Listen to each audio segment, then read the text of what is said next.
একটা ডাকাত গ্রুপ ডাকাতি করার জন্য রওনা দিচ্ছে।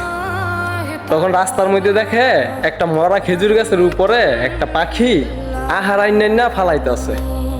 তখন ডাকাতটার মনে প্রশ্ন আসলো, কিরে পাখিটা মরা খেজুর গাছের উপরে কেন আহার আইনা ফালাইতেছে? ও তখন সিপাহীরে ডাক দিল, বলল, সিপাহী ওই মরা খেজুর গাছটার উপরে উঠে দেখো তো কি আছে ওই জায়গায়। পাখিটা ওই জায়গার মধ্যে আহার আইনা ফালাইতেছে কিসের কারণে? তখন সিপাহী বলতেছে, জি আমি যাচ্ছি। পরে তখন ওই ডাকাতের সিপাহীটা গাছে উঠলো, উইঠা দেখে একটা কানা অজগর সাপ হা করে রয়েছে।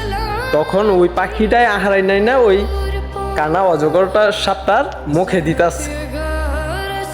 তখন আইসা সুন্দর করে বলল, হে সর্দার, আমি যা দেখছি তা আপনাকে বলি, একটা কানা অজগর সাপ হা করে রয়েছে, অন্ধ অজগর সাপ হা করে রয়েছে, ওই পাখিটায় তারই খাবার আইনা আইনা মুখের মধ্যে দিদাস।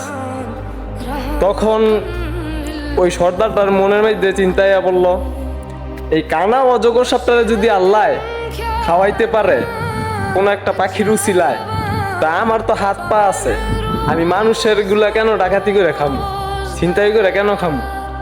তা আমি আজকের পর থেকে আর কখনো ডাকাতি করবো না, আর ডাকাতি আরো করতে দিমও না। ভালোভাবে চলা স্টার্ট করে দিল, 5 ওয়াক্ত নামাজ পড়া শুরু করে দিল, আল্লাহও তারে অলি বানাই দিল।